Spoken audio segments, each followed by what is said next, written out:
मैं मना भी कर रही थी, मम्मी मेरी शादी मत करिए, लेकिन मम्मी ने बोला बेटा समाज है, बहुत कुछ कहेगा, क्या करेंगे। तो मेरे ससुराल वालों ने मुझसे दहेज मांगना शुरू किया और वो मारे सोच के कि इनको मारेंगे तो इनको लगेगा, लेकिन मुझे चाकू यहाँ लगी। घर से अच्छा कपड़ा पहन के निकलते थे ताकि किसी को पता न चले कि हम कहाँ जा रहे हैं। तो मैंने इलाहाबाद नैनी का पुल सुना था कि नया पुल बना है और लोग उस पे कूदते और मर जाते हैं।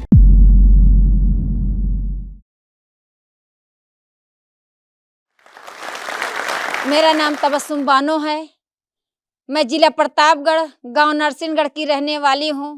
इलाहाबाद में आई, उत्तर प्रदेश की पहली महिला ई रिक्शा ऑटो ड्राइवर हूँ। एक माँ भी हूँ, एक औरत भी हूँ, एक बीवी भी थी।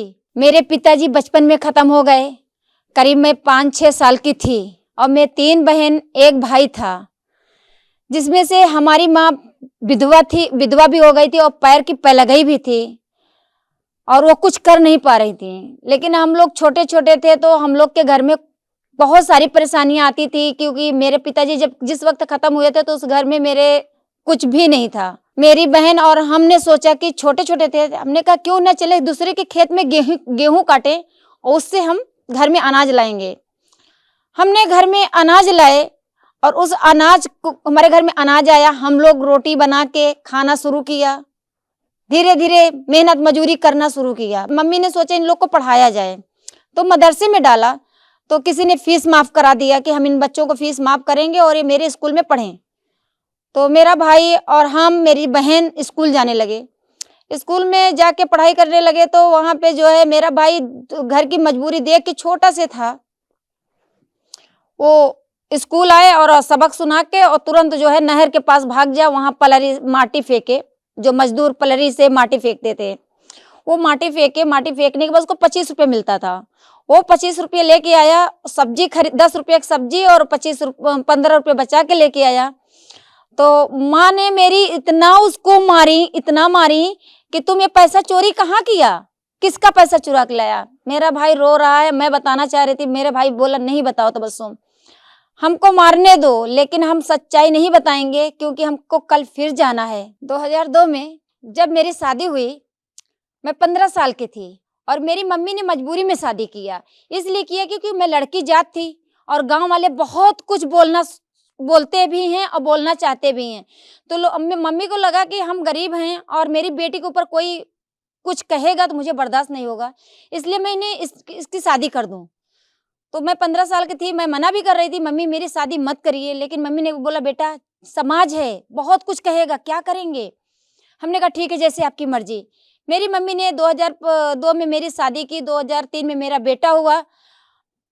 जब मैं अपने ससुराल गई, बेटा पैदा हुआ, तो मेरे ससुराल वालों ने मुझसे दहेज मांगना शुरू किया और दहेज मांगने शुरू किया तो मेरे पास तो पैसे नहीं थे, क्योंकि मैं गरीब घर की बेटी हूँ, कहाँ से लाऊंगी दहेज। मैंने उनसे एक सवाल किया अपने हस्बैंड से कि जब मेरी शादी हो रही थी तो क्या तुम्हारी माँ ने मुझे देखा नहीं था कि गरीब घर की बेटी है, इनके पास दहेज है कि नहीं है। कहे नहीं, मुझे चाहिए तो चाहिए। हमने कहा लोगों के घर में बेटा होता है तो खुशियां आती है, और हमारे यहाँ तो दुखी में हमको डाल दिए। 7 दिन का लड़का हुआ है, हम बीमारी में हैं और आप दहेज मांग रहे हैं। उन्होंने कहा हम 3 तलाक तुमको दे के तुम्हारे घर वापस कर देंगे, जब तक दहेज नहीं लेके आओगी तुमको हम रखेंगे नहीं, तुम्हारे सामने मैं दूसरी शादी करूंगा। हमने कहा ठीक है, हमको जैसे तैसे अपने घर में रहने दीजिए, मेहनत मजूरी करके खाएंगे, अपने बच्चे को पालेंगे, लेकिन मुझे यहाँ से मत निकालिए। लेकिन फिर भी मेरे ससुराल वाले, मेरे पति ने मुझे नहीं माना। उन्होंने मेरे सामने अपनी दूसरी शादी करके घर में लाए दहेज के साथ। फिर मैं 6 महीना उनके घर में थी, इंतजार करती रही। बोली तुम नौकरानी की तरह रहोगी। हमने कहा ठीक है, नौकरानी ही सही। 6 महीने बीत गए, तुमको खर्चा देंगे, नहीं दिया। फिर वो सब बम्बई लेके अपनी बीवी को चले गए। जब बम्बई लेके चले गए तो हम थोड़ा बीमार थे, और जो बीमारी आज तक कोई मीडिया में, कोई किसी से मैं छुपा के चल रही हूँ और बताना भी नहीं चाहती हूँ, क्योंकि बीमारी तो मेरे शरीर के अंदर है और लोग इस बीमारी में दुनिया छोड़ देते हैं। लेकिन फिर भी खुदा का शुक्र है कि आज हम इस दुनिया में आप सबके सामने हैं। 2005 में मुझे कैंसर हुआ, बॉम्बे गए। बॉम्बे में मेरा टाटा हॉस्पिटल में ऑपरेशन हुआ। वहाँ से मुंह का ऑपरेशन होने के बाद पेट में गया, आज भी पेट में वो मरज कहीं न कहीं बना हुआ है। मेरा इलाहाबाद आने का रीज़न ये था, मैं अपने केस के बारे में मैं सोची कि अगर केस करेंगे तो मेरे पति मुझे कुछ खर्चा पानी देंगे। मैं जिला प्रतापगढ़ गई, वहाँ पे केस किया अपने पति के नाम, तो महिला प्रकोष्ठ में गए थे। महिला प्रकोष्ठ में गए थे तो महिला प्रकोष्ठ वाले ने हमारा बहुत हेल्प किया। फिर उन्होंने कोर्ट में डाला। कोर्ट में जब डालने के बाद में मेरे पति को जब कुर्की आने का समय आया तो उन्होंने बम्बई से वापस आए। तो उन्होंने 6 महीने का सुलह लिया कि 6 महीने का सुलह ले लेंगे, 6 महीने के बाद फिर हम अपना काम करेंगे। जब 6 महीने का सुलह लिया तो को महिला प्रकोष्ठ ने कहा, तबस्सुम जी, इस 6 महीने का सुलह हो रहा है, कर लो, इसके बाद अगर कुछ ऐसा होता तो हम लोग हैं। हमने कहा ठीक है, आप लोग की जैसी इच्छा। तो उन्होंने सुलह लगा दिया। 6 महीना मैं अपने ससुराल में रही, लेकिन मुझे 10 रुपया तक नहीं दिया। हम वहाँ पे भी मेहनत मजूरी, क्योंकि उसमें खुश थे, मेहनत मजूरी करके खा लेंगे, अपने बच्चे को पाल लेंगे। अपने बच्चे को मैंने 22 दिन का बेटा था, मैंने माठा पिला के पाला हूँ। उसके बाद जब हमको ये सताने लगे, फिर मैं कचहरी गई। कचहरी में मैं कोर्ट में पहुंची तो कोर्ट में फैसला ये आया, हम जीत गई। जीत गई तो इनको 3000 रुपया के मतलब उस समय में 2005 में 3000 रुपया बहुत मायने था। तो 2000 जब 7 में हमने केस जीता तो इन्होंने कहा कि हम इनको पैसा नहीं देंगे, इनको मार के फेंक देंगे, वही पैसा हम जेल में डाल के मतलब पुलिस को दे के बरी हो जाएंगे।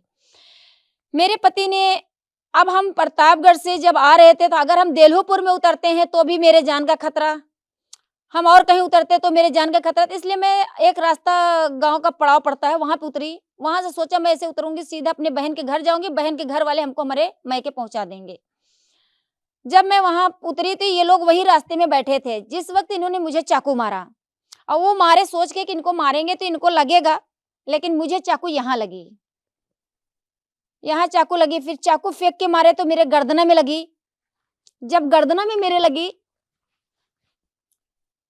तो मैं भागी, बड़े तेज बजरा के खेत था उसमें भागी, भागते-भागते नदी पड़ती है, बकलोही नदी, आप लोग सब जानते होंगे, जो गजेड़ा के पुल पे है। उस नदी में कूदी, उस नदी से कूद के मैं दूसरे गाँव में घुस के फिर अपने गाँव पहुँची नरसिंहगढ़। तो खून से लथपथ थी। मम्मी ने पूछा क्या हुआ? हमने कहा मम्मी ऐसे-ऐसे मेरे साथ हुआ है। फिर मैंने थाने में गई तो थाने वाले ने बोला तुमने अपने हाथ से काटा है। मैंने कहा आप लोग भी काट के दिखाइए। तो मेरे गाँव का प्रधान क्या बोलता है, अरे पुलिस ये पागल हो गई है। तो मैं मम्मी से बोली कि मम्मी अब हमारा लास्ट केस है, प्रतापगढ़ जा रहे हैं, क्या करेंगे क्या नहीं। तो उसी दिन मेरा आखिरी दिन था फैसला तलाक का, कोर्ट ने दिला रहा था। मैं कोर्ट में पहुंची, मेरे पति पहुंचे। जब वहाँ तलाक हुआ मेरा, तलाक होने के बाद तो फिर मैं मायके आई। तो मैं मायके जब अपने मायके में पहुंची, अपने भाई भी थे और भाभी भी थी। मम्मी तो विधवा ही है, सबसे लाचार थी। तो हमने कहा मम्मी अब क्या करें, हमारा कोई गुजारा नहीं। मेरा भाई एक लफ्ज बोला, तुमको रखेंगे लेकिन इस लड़के को नहीं रखेंगे। हमने कहा यही तो मेरा जरिया है, इसी को सबने छोड़ दे रहे हैं, तुम इसको लेके इसको कैसे छोड़ सकते, इसका बाप भी तो नहीं मान रहा है। आज अगर इसके बाप को मोहब्बत होती तो दूसरी शादी ना करता, क्योंकि आजकल बेटे का जमाना है। अगर जिस घर में बेटा पैदा होता है उसका चानी होता है, वो तो बेटे से मोहब्बत ही नहीं करता। बोला इसको ले जाइए। हमने कहा ठीक है। मम्मी से बोला मम्मी क्या करूं बताइए, अब हमारे पास कहाँ जाएं हम। कहीं बेटा मेरे पास न कर है न बल है, मैं तुमको कैसे संभालूं, जो तुम्हारे समझ में आए करो। तो मैंने इलाहाबाद नैनी का पुल सुना था कि नया पुल बना है और लोग उस पर कूदते और मर जाते हैं। मैंने मन में सोच लिया, मम्मी से भी नहीं बोला, किसी से नहीं बोला। मैंने अपने बच्चे को लेके 45 किलोमीटर पैदल इलाहाबाद आई। रात में अब नाम जानने लगे, क्योंकि जब इलाहाबाद में रहने लगे तो नाम पता चला कि ये पड़िला है। पड़िला में रुके, रात गुजारे वहां पे। तो सुबह होते होते हम 9 बजे पुल पे पहुंच गए। मेरा बेटा रोने लगा, मम्मी बहुत भूख लगी है, अब हमसे चला नहीं जा रहा है। 2003 की पैदाइश से 2007 की बात बता रही हूँ। हमने कहा बेटा कुछ भी नहीं है। तब मैं नकाब पहनती थी, मुस्लिम घर की हूँ, नकाब पहनती थी। मेरे पास 2 रुपया था और तब 2 रुपए में पार्ले बिस्किट इतना आता था कि पेट भर जाए एक बार। हमने बच्चे से बोला बेटा वो दुकान दिख रही है उस पे जाओ, वो बिस्कुट ले लो, लेकिन किसी से नहीं बोलना कि हम मरने जा रहे हैं। सिर्फ वो बिस्किट लेके आओ, खाओ और पानी पी के बस पहुंच गए हैं करीब। और बच्चा है वो नहीं समझ पाया, फिर भी वो अंकल जी से बोला अंकल जी हमको 2 रुपए का बिस्कुट दे दीजिए। अंकल ने 2 रुपए का बिस्कुट दिया। बोला क्या करोगे बेटा, ये खा के जा रहे दादाजी मर जाएंगे। तब वो अंकल जी ने हमें बुला लिया। बोला इधर आओ, हमको पानी दिया, हमने पिया नहीं रहे, लेकिन फिर भी जबरदस्ती उन्होंने पानी, चाय, बिस्किट हमको कराया। फिर उन्होंने सिस्टर शिवा के बारे में बताया। सिस्टर शिवा एक ऐसी लेडी हैं जो महिलाओं के लिए काम करती हैं और आज भी कर रही हैं, तुम उनके पास जाओ। हमको उनके पास लेके पहुंचे। सिस्टर शिवा ने मुझे एक नया जीवन दिया। उन्होंने कहा बेटा तुम अपने बेटे को अगर अपने मम्मी के पास छोड़ दोगी तो मैं तुम्हारे बेटे तुमको ऐसी काम देंगे, तुम अपना कमाओगे, अपने बेटे को पढ़ाओगी। हमने कहा सिस्टर मेरे बेटे को कोई रखने के लिए तैयार नहीं है, हम अपने बेटे को नहीं छोड़ सकती, जिएंगे तो साथ में जिएंगे और मरेंगे तो हम साथ में मरेंगे। सिस्टर ने भी ठान लिया कि तबस्सुम अपने बेटे को छोड़ नहीं सकती है तो इसको अपने साथ रखेंगे। सिस्टर ने अपने साथ रखा, मेरे बेटे को सेंट जोसेफ स्कूल में एडमिशन कराया। उन्होंने मेरे बेटे को पढ़ाया, मेरा देखभाल किया। 2011 में मेरा भाई खत्म हो गया कि बम्बे से डेड बॉडी मंगाए। उस वक्त बहुत दुखी हो गए कि आज मेरा एक भाई था, जैसे भी था, अच्छा बुरा, लेकिन एकलौता मेरा भाई था, वो दुनिया छोड़ दिया।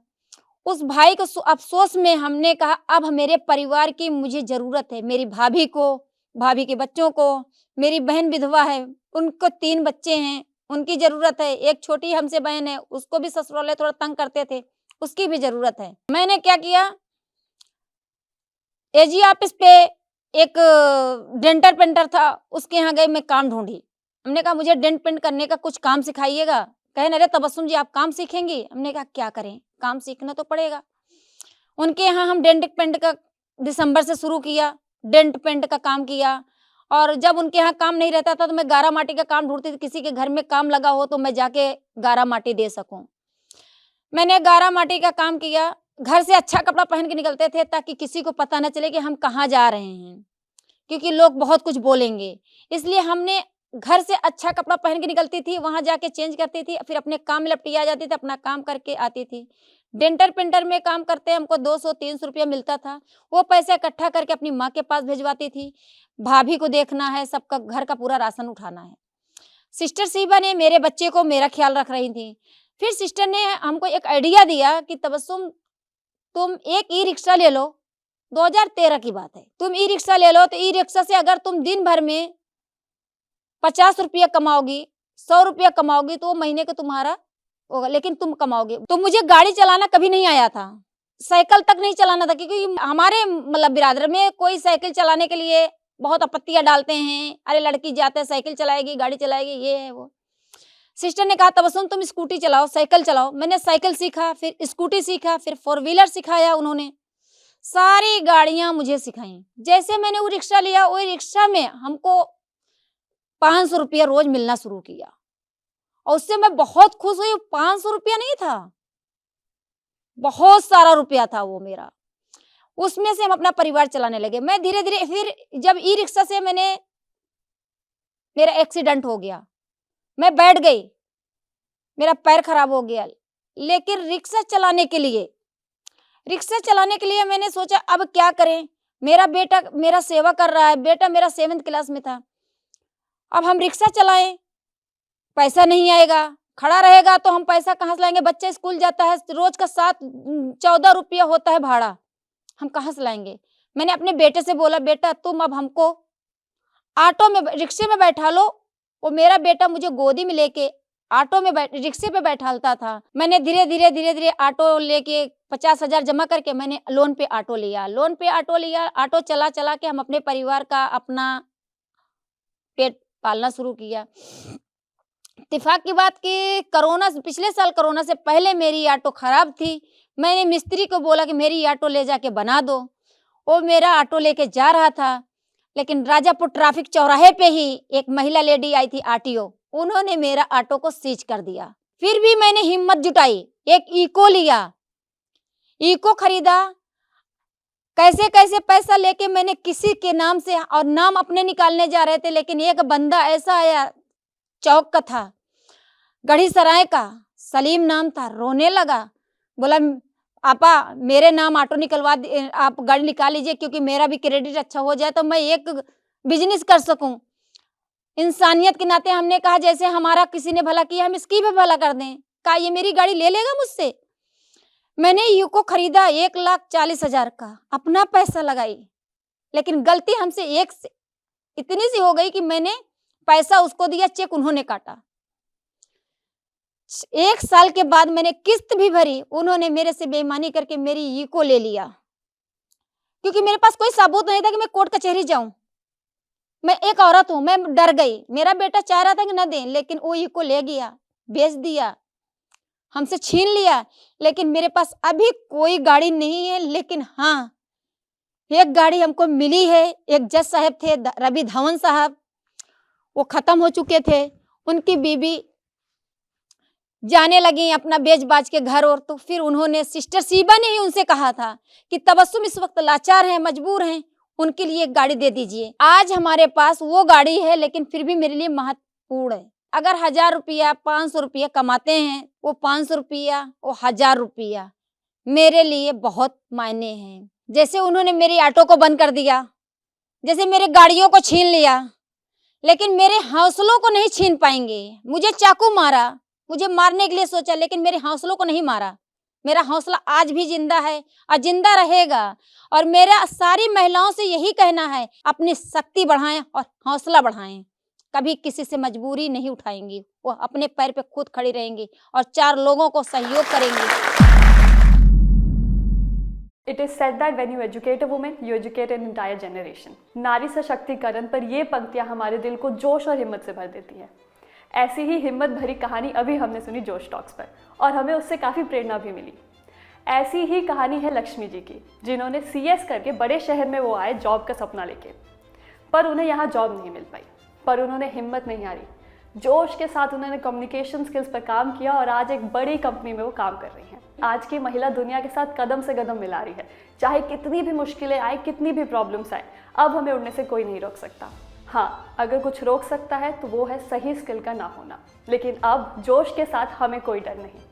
लक्ष्मी जी की ही तरह कई स्टूडेंट्स जैसे कि वैशाली जी, नीला, प्रणाली, आरती और उषा जी ने मिलके जोश स्किल्स के साथ विभिन्न स्किल्स जैसे कि spoken English, communication skills, personality development, finance, business building सीख कर आज अपनी अलग पहचान बनाई है। अब स्पोकन इंग्लिश की ही बात कर लेते हैं। यहाँ पे आप लाखों स्टूडेंट्स के साथ डेली बोलने की प्रैक्टिस कर सकते हैं to become fluent in English communication. एक सेफ, स्मूथ एक्सपीरियंस और जोश के विश्वास के साथ। Every powerful woman has one thing in their heart, and that is जोश. Now you can also become successful by keeping जोश in your heart and in your phone. आज ही अपने जैसे लाखों स्टूडेंट के साथ भारत के number 1 spoken English learning app जोश स्किल्स ऐप के साथ अपनी इंग्लिश लर्निंग जर्नी शुरू करें। जोश टॉक्स अब Spotify एक्सक्लूसिव पॉडकास्ट है, जिसके साथ जोश टॉक्स की सभी कहानियाँ ऑडियो फॉर्मेट में अपलोड होंगी केवल Spotify पर। और हाँ, अगर आपको ये वीडियो अच्छी लगी तो आप जोश टॉक्स पॉडकास्ट को फॉलो कर सकते हैं और सुन सकते हैं ऐसी कई प्रेरणादायक कहानियां सिर्फ Spotify पर।